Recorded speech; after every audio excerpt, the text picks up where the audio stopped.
Ты помнишь начало этой войны? Возьмем Киев за 3 дня. Зеленский убежит в Польшу. Русские танки будут встречать с хлебом, солью и цветами. Ну, так себе, угрозы. 24 февраля 2022 года Россия запускает в эфир новый сезон своего самого провального шоу «Как мы обосрались с захватом Украины». В главных ролях блицкриг, денацификация и полное отсутствие плана. Ты, как и я, это все смотрел в прямом эфире. И с каждым днем становилось ясно, это не спецоперация, это специдиотизм по методичке имени Шойгу. А ты, кстати, на канале «Утилизатор реальности». Здесь мы не врем себе и другим, не нюхаем патриотические сопли и не стесняемся слов. Если тебе по душе, когда дерьмо разбирают по фрагментам, жми подписку, бей в колокол и напиши в комментах, сколько, по-твоему, дней просуществовал их блицкриг. Это видео — ремейк одного из самых популярных выпусков на этом канале. Его посмотрели сотни тысяч человек, он до сих пор в топе и продолжает набирать обороты. Но, скажу честно, тогда я только начинал вести этот канал. Я где-то отнесся по-разгильдяйски, особенно к озвучке. Поэтому решил переделать. Так что считайте это версией 2.0. Новая озвучка, новый текст, старая злость. Встречайте обновленную российскую обосрацию в нашем исполнении. Поехали! Сегодня мы разберем, как Вторая армия мира отправилась штурмовать Киев с картами времен Брежнева, залипла под Одессой, вляпалась в Чернобыль и встала в колонну длиной в 40 километров, чтобы потом сказать, это был жест доброй воли. Нет, ребята, это была репетиция краха. Перед тобой не просто хронология провала, это саркастический, но правдивый разбор полетов по Z-операции, где каждый российский генерал – ходячий диагноз, а каждый украинский защитник – реальный герой. Пристегнись, сейчас будет жарко. Зная, чем закончился их блицкриг, я могу предположить, что этот сценарий писался стендаперами под веществами. План был такой: зашли, победили, ушли. Без логистики, без разведки, без мозга. Реально казалось, что кто-то в Минобороне просто накатил с утра, развернул салфетку и написал победоносный мегаплан. Первое — Киев. Второе — победа. Третье — слава России. И каждый встал и зааплодировал. Потому что альтернативой было только молча уволиться, ну или заехать на 8 лет в Лефортово. Основу операции рисовали по советским картам времен, когда Чернобыль еще считался жилой зоной. Карты 1987 года, а на этих картах Троещина, еще стройплощадка, торговых центров нет, новые трассы, белые пятна, а дачные кооперативы – неучтенные крепости. В реальности колонна идет по открытому полю, а там хуяк и жилой комплекс на 10 этажей, где из каждой квартиры обзор и сектор стрельбы. Или наоборот, ожидали увидеть лес, а выехали в микрорайон, где каждый куст как точка огневой поддержки. Это был не план, это был суицид на самоуверенности. Они реально верили, что украинцы испугаются, армия сдастся, руководство сбежит, а народ выйдет с цветами и скажет: ну наконец-то, родненькие. В итоге никакого встречаем с хлебом-солью. Встречаем с коктейлями Молотова, оружием, арматурой и проклятиями. Украинцы не испугались, но охренели знатно. Ну а потом взялись за дело. И вот колонна, которая шла на Киев с пафосом освободителей, через пару дней уже не могла идти ни вперед, ни назад. Потому что вместо 3-дневного триумфа получилась 3-дневная панихида. Ну вот скажите мне, каким же нужно быть стратегическим долбоебом, чтобы решить: а давайте пойдем на Киев через Чернобыль? Не, ну правда, ты такой сидишь себе в генштабе, трешь пальцем по старым картам, рядом стопка, мозг на минималках. И тут кто-то орет: пацаны, а давайте прямо через зону отчуждения. Гениально, а давайте. Дальше, хуже. Колонны техники въезжают в рыжий лес, территорию, где, даже тараканы аккуратно с дозиметрами ходят. Но они там не просто прошли.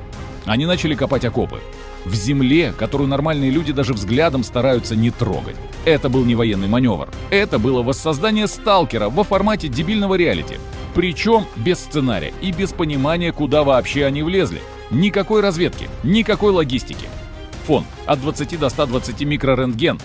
Где-то просто фонит, а где-то можно сдохнуть за пару суток. Зачем они туда поперлись? Чтобы потом гордо отчитаться: ЧАЭС под контролем. Поздравляю, дебильчики! Вместо медали будет вам лимфома. А вместо трофеев – знатные ожоги внутренних органов. Некоторых срочно вывозили. Отказывали почки, желчный, печень. Остальные остались и светились, как новогодние гирлянды. Результат. Территорию не удержали, контроль не установили, боевых задач не выполнили. Но зато получили медицинский сертификат. Подозрение на мутацию мозга. Это не был марш на Киев. Это был поход идиотов в ядерный тупик. Смешно? Да, даже как-то и не смешно. Было бы смешно, если бы не было так по-настоящему радиоактивно тупо. Дальше, к так называемой элите российской армии. ВДВ. Те самые, кто на парадах кувыркается под славянку и бьет об головы бутылки. А потом пьяный купается в фонтане, чтобы почувствовать себя героем. Именно они должны были взять аэродром в Гостомеле, ключевую точку для высадки основных сил на Киев. План выглядел как трейлер к военному боевику. Вертолеты, штурм, захват, расчистка, десант и потом триумфальное наступление на столицу. А теперь реальность. Не было никакой расчистки, никакой ПВО подавлено не было, ну и никакой логистики. Хотя у них это норма. Зато был приказ: вперед, мать вашу! И ВДВ, как заведенные, прыгнули, приземлились и прямо в ад. С 3 сторон огонь, с воздуха 0 прикрытия. И никакого плана «Б». А Украина знала, что они летят, и Украина решила: вы сюда не сядете, вы сюда ляжете. Приземлились, и сразу под раздачу. Как только коснулись полосы, пошел ливень из свинца. И это был не бой. Это было охотничье сафари. Только в роли зайцев — российские десантники, а в роли охотников — мужики из теробороны с ржавыми калашами, охотники с двустволками, местная шпана с коктейлями Молотова, ну и просто злые украинцы, которых достали. И пока подходил украинский спецназ, пузатые дядьки с дробовиками уже успели устроить ВДВшникам национальный квест: «Убеги, падла, если сможешь». Это был не бой за стратегический объект, это коллективное унижение с элементами выживания. Параллельно где-то в штабе кто-то решил: а чё мы, хуже США, давайте сделаем десант на Одессу. И сделали. Только что-то пошло не так. Половина десанта в прямом смысле ушла ко дну. Да-да, прямо в Черное море. Не потому что по ним стреляли, а потому что не посчитали ветер и расстояние. Ну да, бывает, когда твоя логистика — это астрология, а не математика. Итог. Десант утонул, не успев даже повоевать. Первый в мире воздушный флот, который сам себя потопил. Так началась воздушная операция. Амбициозная, громкая, красивая на бумаге. А по факту логистическая катастрофа, позорная афиша всего вторжения Z.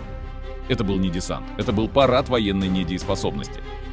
Итак, десантников в мясо. Чернобыль тоже сделал свое дело. Что дальше? А дальше гвоздь программы. На Киев двинулась легендарная колонна длиной в 40 километров. Танки, БТРы, Уралы с соляркой, ЗИЛы с боеприпасами. Вся эта армада шла как свадебный кортеж навстречу с Вальгаллой. И шла бы, если бы не остановилась. Насовсем. Почему? Потому что в Генштабе России логистика — это абстрактное искусство. Топлива нет, связи нет, флангового охранения даже в проекте не было. Эта колонна выглядела не как наступление, а как религиозный автопробег во имя коллективной глупости. Они просто встали на одной единственной трассе. 30, 40, 45 километров техники.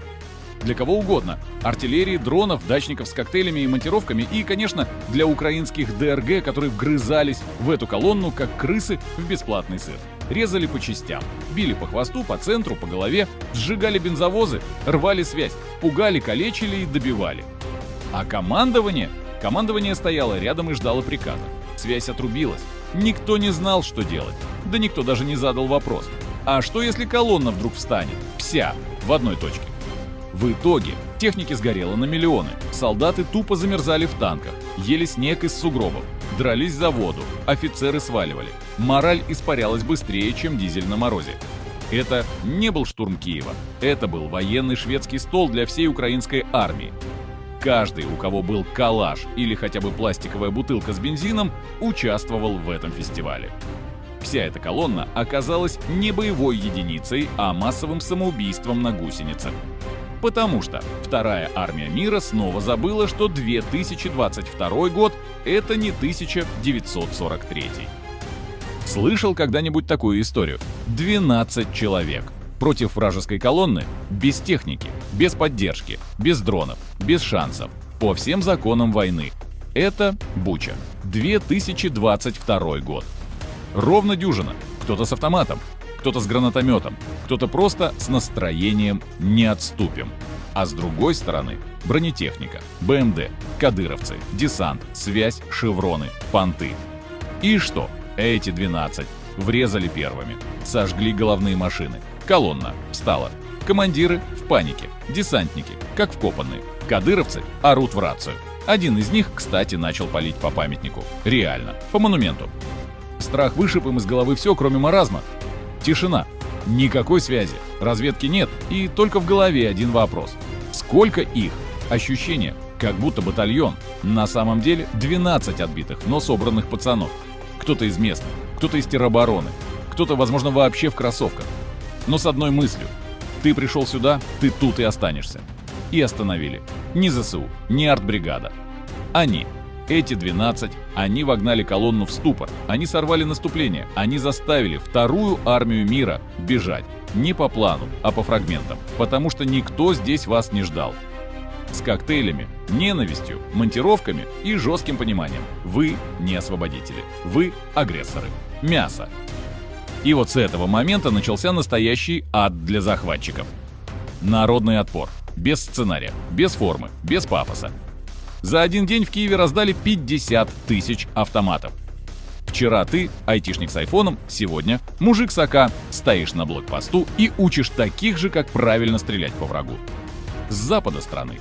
Поездами, автостопом, на своих двоих тысячи добровольцев. Кто в кроссовках, кто в бронежилете, кто просто с голыми руками и твердым «я иду защищать». Один лежал в госпитале после тяжелой операции, просил автомат, чтобы держать его под одеялом, лишь бы не быть беспомощным. Мурчащие мужики из 90-х доставали из подвалов арсеналы, раздавали корешам, ждали врага у порога, потому что Киев — это не Донецк и уж точно не Ростов. Если ты пришел сюда с оружием, тебя здесь будут убивать. Быстро, без лишних разговоров. Представь себе, заезжает вражеская техника в город, и из каждого окна шквал огня. Каждая пятиэтажка как укрепрайон. И непонятно, где армия, а где просто люди. И у каждого в глазах написано «Пошел нахуй отсюда». И это не только Киев. В Херсоне люди без оружия выходили на площади и орали в лицо оккупантам. В Николаеве бабушка вручала орку семечки. Посеешь, когда сдохнешь. В Одессе женщины варили коктейли Молотова на кухне. В каждом районе свои схемы, свои герои, свои засады. Были косяки, был дружественный огонь, была путаница. Но никто не остановился, и никто не сдался. И вот этого враг не ожидал. Он думал, зайду, и народ сам откроет ворота. А народ захлопнул их прямо по зубам. Кто был аполитичен, стал патриотом. Кто верил в братский народ, захотел вырвать ему горло.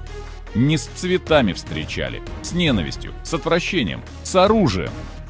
Каждый, кто перешел границу с пушкой в руках, должен был понимать, ты не освободитель, ты мясо, ты удобрение для нашей земли. А через месяц паническое бегство из-под Киева, Чернигова, Сум. Трупы, растерянные выжившие. И попытка сохранить лицо через фразу «Это был жест доброй воли».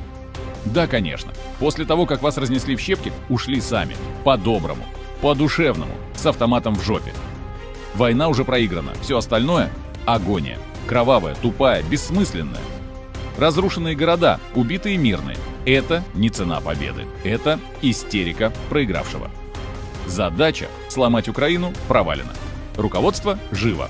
Армия — боевая. Народ сплочен. Мир в шоке. Маленькая страна дала по щам второй армии мира. А те, кто мечтал Киев за 3 дня, оказались на кладбище через 3 недели. Такой вот у них вышел жест доброй воли. На деле это было не решение, а оправдание позорного слива. Потому что, признать, мы обосрались. Слишком больно. Проще сказать, мы ушли сами. Оранжевый финал. Победа без иллюзий. Да, из Киева вы ушли, но вместе с вами ушла ваша иллюзия непобедимости. А у нас появилось то, что важнее танков и численности. Вера в себя, в армию, в страну. Когда ты это сделал, тебе уже не страшен ни Соловьев, ни ракеты, ни ядерные понты. Потому что ты знаешь, ты уже победил. В первую очередь в себе. Это был утилизатор реальности. Если у тебя вдруг еще остались иллюзии, не переживай, утилизируем.